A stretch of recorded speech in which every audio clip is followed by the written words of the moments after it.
Existe uma sensação que quase todo ser humano já experimentou. Você começa algo com uma chama enorme no peito. Uma dieta, um projeto, um curso, um relacionamento novo, um negócio, um hábito. Os primeiros dias são de euforia pura, aquele frescor de possibilidade que faz o mundo parecer levemente diferente, como se você tivesse finalmente encontrado a versão de si mesmo que sempre quis ser. E então, sem que você consiga apontar exatamente quando aconteceu, a chama diminui. Primeiro vira brasa, depois cinza, e você se vê olhando para aquela coisa inacabada com uma mistura estranha de culpa e alívio. Culpa por ter parado, alívio por não ter mais que continuar. Se isso ressoa em você, se esse ciclo parece familiar demais, quero que saiba que você está exatamente no lugar certo hoje. E mais do que isso, quero que saiba que esse padrão não é fraqueza de caráter, não é preguiça, não é falta de disciplina. É psicologia, é neurociência, é história, sua história, que está se repetindo até que alguém te ajude a enxergá-la. E é exatamente isso que vamos fazer juntos agora. Antes de continuar, se você ainda não se inscreveu nesse canal, faz isso agora. Clica no botão de inscrição e ativa o sininho de notificações, porque a gente publica conteúdo como esse toda semana. Análises psicológicas profundas, conversas honestas sobre comportamento humano, sem superficialidade e sem fórmulas mágicas. Muito obrigado por estar aqui, de verdade. Num mundo cheio de estímulos rápidos e respostas prontas, você escolheu sentar, respirar e ir mais fundo. Isso já diz muito sobre quem você é. Agora vamos começar. O primeiro passo para entender por que você não consegue terminar o que começou é compreender o que acontece no seu sistema nervoso nos primeiros momentos de qualquer novidade. Quando você inicia algo novo, o cérebro libera uma dose generosa de dopamina, o neurotransmissor do prazer antecipado. Atenção, não é o prazer de chegar, é o prazer de imaginar que vai chegar. Existe uma diferença brutal entre esses dois estados, e é ali que mora o primeiro grande nó psicológico. Pense em como a antecipação de uma viagem muitas vezes é mais emocionante do que a viagem em si. Pense em como imaginar um projeto bem-sucedido produz uma sensação que o trabalho real raramente entrega, pelo menos não da mesma forma intensa e instantânea. Isso não é falha sua, é arquitetura cerebral. O sistema de recompensa humano foi moldado ao longo de milhares de anos para funcionar com base em antecipação, porque antecipar era essencial para a sobrevivência. Você precisava querer caçar antes de caçar, precisava sonhar com um abrigo antes de construí-lo. O problema é que vivemos no século XXI com um sistema nervoso projetado para a savana africana. E nesse contexto, a dopamina do início, aquela euforia do começo, do frescor, da possibilidade, é muito mais intensa do que a dopamina de qualquer fase intermediária, que é justamente onde a maioria das pessoas abandona. Existe um fenômeno que pesquisadores chamam de declínio do interesse situacional. No começo de qualquer tarefa, o ambiente em si já é estimulante o suficiente para manter sua atenção. É novo, é diferente, exige que você aprenda. Mas conforme você avança, a novidade diminui. O que antes era desconhecido, agora é familiar. O cérebro para de libertar dopamina com a mesma intensidade porque não há mais surpresa. E aí entra uma sensação sutil, mas poderosa, o tédio progressivo. Não é o tédio agudo de não ter o que fazer, é o tédio lento de estar fazendo algo que já perdeu a textura de novidade. E esse tédio, para muitas pessoas, é confundido com um sinal de que a escolha foi errada, que aquilo não é para elas, que deveriam tentar outra coisa. É como se o cérebro dissesse: a magia acabou, então esse não era o caminho. Quando, na verdade, a magia nunca foi a indicação do caminho correto, apenas do começo de qualquer caminho. Há um segundo elemento aqui que precisa ser nomeado com cuidado: a relação entre identidade e início. Toda vez que você começa algo novo, você está, no fundo, experimentando uma nova versão de si mesmo. Eu, corredor, eu, empreendedor, eu, músico. Essa nova identidade tem uma energia enorme porque ainda não foi testado, ainda não falhou, ainda não descobriu suas próprias limitações dentro daquele contexto. É uma identidade virgem, e identidades virgens são sedutoras. O problema começa quando essa nova identidade encontra fricção real, quando o corredor descobre que correr dói, quando o empreendedor descobre que vender é humilhante às vezes, quando o músico descobre que seus dedos não obedecem sua imaginação. Nesse momento, há uma crise silenciosa de identidade. Se isso é difícil assim, talvez eu não seja esse tipo de pessoa. E ao invés de reformular a identidade para incluir a dificuldade, o impulso é abandonar a identidade inteira e recomeçar com outra que ainda não foi contaminada pela realidade. É o ciclo do recomeço perpétuo, e ele é profundamente, dolorosamente humano. Mas entender sua origem é o primeiro passo para interrompê-lo. Agora que compreendemos o que acontece no início do ciclo, essa dança entre dopamina, novidade e identidade experimental, precisamos ir até o coração do problema, porque o abandono raramente acontece no início, acontece no meio, e o meio tem um nome na psicologia comportamental que é quase poético na sua precisão. É o Vale do Desconforto. Imagine que você está atravessando uma montanha. A partida é animada, você tem energia, o ar é fresco, a vista do começo ainda está por trás. Mas tem um momento, sempre tem um momento, em que você está longe o suficiente da saída para não voltar facilmente, mas perto o suficiente do topo para ainda não enxergá-lo. Você está no vale, tudo dói, nada é visível, e a única informação sensorial que você tem é o esforço do passo presente. É ali que a maioria das pessoas para, não porque não consegue, mas porque o vale foi um lugar que nunca lhes ensinaram a atravessar. Existe um conceito na psicologia chamado de tolerância à frustração.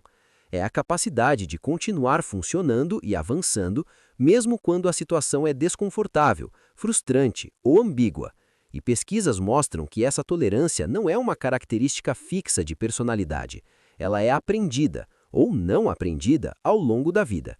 Crianças que crescem em ambientes onde o desconforto é sempre rapidamente aliviado, onde o choro é respondido imediatamente, onde a dificuldade é removida antes que possam experimentá-la, onde a frustração é tratada como algo a ser evitado em vez de atravessado, crescem com uma janela de tolerância ao desconforto mais estreita, não porque sejam fracas, porque nunca precisaram desenvolver esse músculo.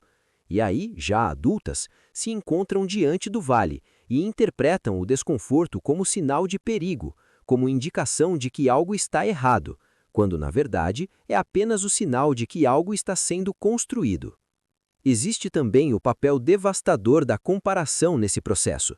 Vivemos numa era em que temos acesso instantâneo aos resultados de outras pessoas sem qualquer contexto sobre o processo. Você vê alguém com o corpo que quer depois de 2 meses de academia, sem saber que essa pessoa treina há 5 anos. Você vê um negócio bem-sucedido do outro, sem saber quantas versões fracassadas existiram.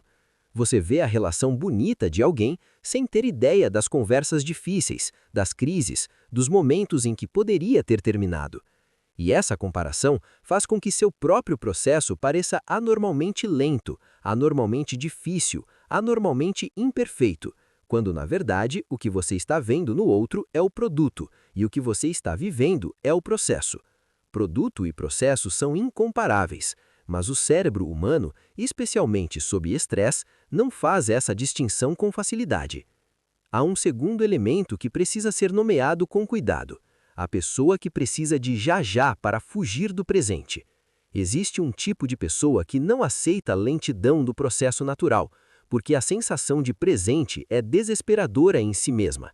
Então ela pula de projeto em projeto para manter a alegria do início, que é apenas um prelúdio para o verdadeiro momento, o de se sentir viva. Vamos fazer uma pausa lenta aqui. Eu quero que você imagine o trabalho que você começou e por algum motivo ainda não concluiu. Imagine o sentimento de não ter terminado aquilo, que seja a pequena coisa, e perceba a textura desse sentimento no seu corpo. Isso é muito importante, porque é nesses momentos que você encontra a base de sua psicologia de relação. Muitas pessoas não notam que essa sensação é um padrão. Por mais complexo que seja, É o padrão de pensamentos e sentimentos que você desliza para dentro toda vez que encontra dificuldade. Você se embria e acaba no mesmo lugar, sempre no mesmo lugar. Lembre-se, muitas pessoas não precisam de novas ideias. Elas precisam de olhar para seus padrões antigos com uma luz diferente para poderem quebrá-los. Eu vou interromper por um instante para te fazer um pedido muito simples. Deixa um comentário aqui embaixo dizendo qual é o projeto ou objetivo que você começou e ainda não terminou. Não precisa ser nada grandioso. Pode ser um livro, uma academia, um curso, uma conversa que você sabe que precisa ter. Só escreve, porque nomear em voz alta, ou nesse caso, em texto visível, é um ato psicológico poderoso que quebra o silêncio da procrastinação. E enquanto você está aqui, se ainda não se inscreveu, faz isso agora. É o tipo de canal em que cada vídeo é uma conversa que você vai querer ter mais de uma vez. O terceiro grande tema que precisamos explorar tem a ver com algo que raramente aparece nessas conversas: a relação entre inacabamento e identidade ferida. Existe uma categoria específica de pessoas que não param porque são preguiçosas ou porque têm baixa tolerância à frustração. Param porque, em algum momento da vida, concluir algo foi seguido de algo doloroso. A criança que ganhou o primeiro lugar e foi ridicularizada pelos colegas. O adolescente que terminou o projeto com orgulho e ouviu do pai que poderia ter sido melhor. O jovem adulto que terminou o relacionamento com coragem e foi abandonado em seguida. O inconsciente não registra concluir projetos leva ao sucesso. Registra concluir leva à exposição. E exposição leva à dor. Isso cria o que em psicologia chamamos de condicionamento aversivo em relação à conclusão, uma associação automática, pré-racional, entre terminar e perder algo. E, como todo condicionamento, ele opera abaixo da consciência. Você não pensa, vou parar porque tenho medo de terminar. Você simplesmente perde o interesse, ou encontra uma distração, ou percebe que aquele projeto, afinal, não era tão importante assim. O abandono parece uma escolha racional, quando na verdade é uma resposta de proteção emocional. Para complicar ainda mais, existe o papel do ambiente social em todo esse processo. Somos animais profundamente tribais e nossos comportamentos são moldados pela percepção, consciente ou não, de como o grupo vai reagir. Se você está num ambiente onde ambição é vista com desconfiança, onde terminar coisas te separa do grupo, onde o sucesso é percebido como ameaça à coesão social, uma parte de você vai sabotar sua própria conclusão para manter o pertencimento. Isso é especialmente comum em contextos familiares, onde existe um teto implícito de realização. Ninguém na família foi além de certo ponto, e ultrapassar esse ponto, mesmo inconscientemente, pode ser vivido como uma traição. O peso dessa lealdade invisível é imenso. Pessoas perdem carreiras inteiras, projetos inteiros, versões inteiras de si mesmas no altar de uma lealdade que nunca foi pedida e que ninguém precisava. Existe também o que a psicóloga Carol Dweck chamou de mentalidade fixa, a crença de que as qualidades fundamentais de uma pessoa são imutáveis. Quem opera com essa mentalidade não se vê como alguém que ainda não aprendeu algo, mas como alguém que ou sabe ou não sabe. E, diante da dificuldade natural de qualquer processo de aprendizado, interpreta a luta como evidência de incapacidade, não como parte do caminho. Então, para. Não para descansar e recomeçar. Para confirmar uma crença que já existia antes. Eu sabia que não era para mim. A vida inteira pode ser organizada em torno de não testar essa crença, e o inacabamento crônico é a estratégia perfeita para mantê-la intocada. Porque se você nunca termina, nunca precisa saber o que teria acontecido se tivesse terminado. E nunca saber é, paradoxalmente, mais confortável do que saber e ser confrontado com a realidade, seja ela boa ou ruim. Isso cria uma vida que tem muitos começos e nenhum capítulo completo, uma coleção de primeiros parágrafos. E há uma tristeza específica nisso que a maioria das pessoas carrega em silêncio. A sensação vaga de que poderiam ter chegado a algo, se tivessem ficado mais tempo em qualquer coisa. O que fazer com tudo isso? Porque chegar até aqui sem uma direção prática seria como um médico fazer um diagnóstico perfeito e deixar o paciente ir embora sem nenhum plano. Então, vamos falar sobre como interromper esse ciclo, não com força de vontade pura, não com motivação superficial, mas com uma compreensão real de como sua mente funciona e como trabalhar com ela ao invés de contra ela. O primeiro movimento é o que eu chamo de renegociação da identidade. Ao invés de se identificar com o resultado que ainda não chegou, comece a se identificar com o processo que já está em andamento. Não, eu sou alguém que quer ter um negócio, mas eu sou alguém que trabalha todos os dias em construir um negócio.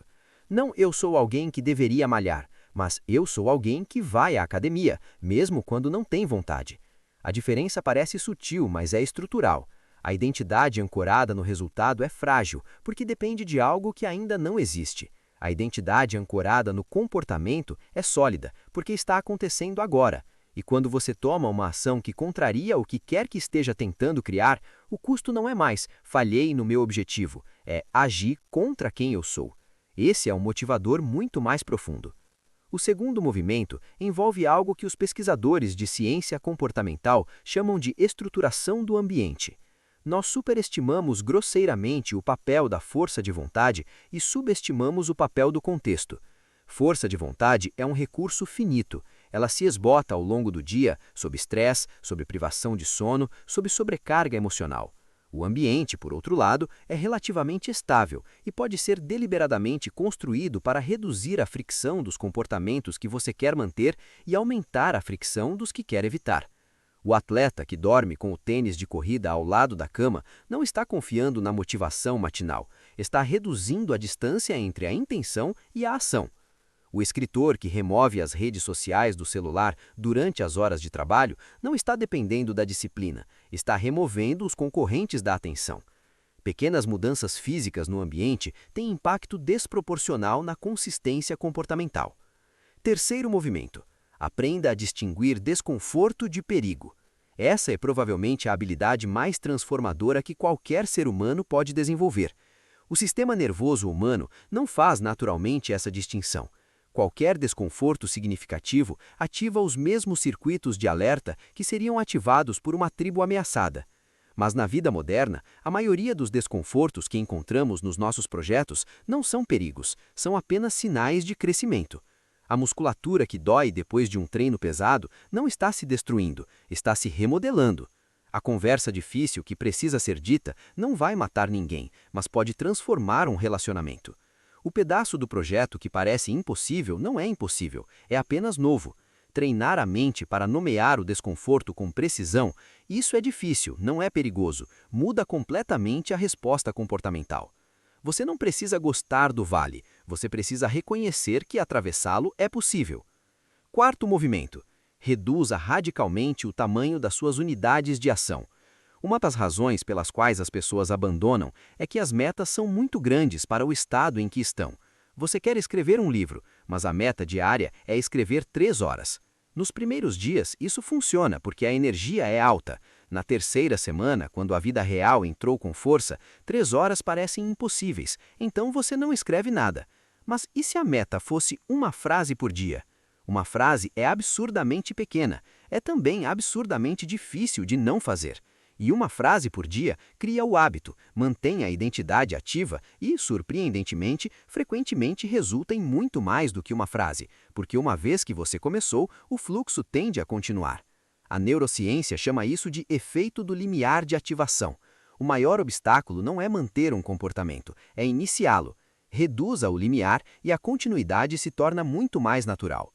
Quinto e talvez o mais importante. Construa uma relação mais honesta com o que terminar realmente significa para você, não o que deveria, o que realmente significa na sua história específica, com sua psicologia específica. Pergunte-se, o que vai mudar quando eu terminar isso? O que pode ser perdido? Quem pode reagir de um jeito que me assusta? Se você encontrar respostas honestas para essas perguntas, vai descobrir que o problema raramente é a tarefa em si, é o que a tarefa concluída anuncia para o mundo e para si mesmo. E aí, pela primeira vez, você pode trabalhar com o problema real, em vez de travar com o problema aparente. Terminar o que você começou não é uma questão de ser mais disciplinado, mais motivado ou mais dedicado. É uma questão de entender profundamente o ser humano que você é, com sua neurologia, sua história, suas lealdades invisíveis, seus medos disfarçados de desinteresse. É um trabalho de arqueologia interna, e como toda arqueologia, exige paciência, cuidado e a disposição de olhar para o que está enterrado sem julgamento. Se esse vídeo tocou em algo que você ainda não sabia nomear, compartilha com alguém que precisa ouvir isso hoje, porque às vezes a mensagem certa chega pela voz de quem você confia. E se você quer continuar essa conversa, tem muito mais conteúdo assim nesse canal. Análises psicológicas, reflexões profundas, conversas que a gente raramente tem com mais ninguém. Inscreva-se, ativa as notificações e a gente se vê no próximo vídeo. Obrigado por ter ficado até aqui. De verdade.